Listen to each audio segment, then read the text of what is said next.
ऋषिमुख पर्वत श्रेणियों के अंतर्गत एक पर्वत पर एक विशाल बानर रहता था जिसका नाम ऋक्षराज था। किसी ने उससे पूछा कि इस पर्वत का नाम ऋषिमुख क्यों पड़ा, तो उसने कहा कि रावण के द्वारा सताए हुए कई ऋषि एक साथ एक जगह मौन होकर रावण का विरोध कर रहे थे।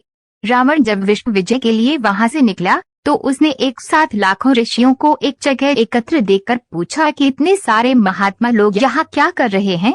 तो राक्षसों ने जवाब दिया, महाराज, ये आपके द्वारा सताए हुए ऋषि मुख होकर आपके विरोध स्वरूप यहाँ इकट्ठे होकर आंदोलन कर रहे हैं।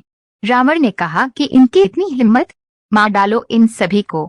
रावण की आज्ञा से राक्षसों ने उन सभी ऋषियों को मार डाला। उन्हीं के अस्थि अवशेषों से ये पहाड़ बन गया जिससे इसका नाम ऋषिमुख पर्वत पड़ गया। वह ऋक्षराज नाम का बानर बड़ा ही शक्तिशाली था। अपने बल के घमंड में इधर उधर विचरण करता रहता था। उस पर्वत के पास में एक बड़ा ही सुंदर तालाब था, लेकिन उस तालाब की यही विशेषता थी कि जो उसमें स्नान करता वह एक अत्यंत सुंदर स्त्री बन जाता। ऋक्षराज को यह बात मालूम नहीं थी।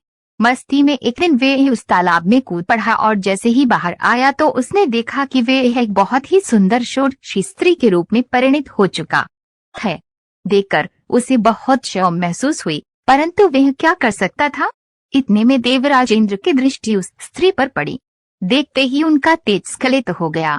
वह तेज उस स्त्री के बालों पर गिरा, उसी से बाले की उत्पत्ति हुई।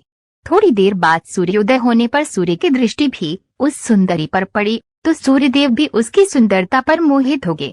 उनका तेज भी स्खलित हो गया। जो उस स्त्री की ग्रीवा पर पड़ा, उससे जिस पुत्र का जन्म हुआ उसका नाम सुग्रीव पड़ा। क्योंकि ग्रीवा पर तेज गिरा था इसीलिए वे सुग्रीव कहलाए। दोनों ही सगे भाई थे। बड़ा भाई बाली इंद्र का पुत्र और छोटा भाई सूर्य का पुत्र सुग्रीव था। बालों पर तेज गिरने से बाली और ग्रीवा पर तेज गिरने से सुग्रीव नाम पड़ा। दोनों का पालन पोषण उसी ऋक्षराज बानर से बनी हुई स्त्री ने किया और उसी ऋषिमुख पर्वत को अपना निवास बनाया।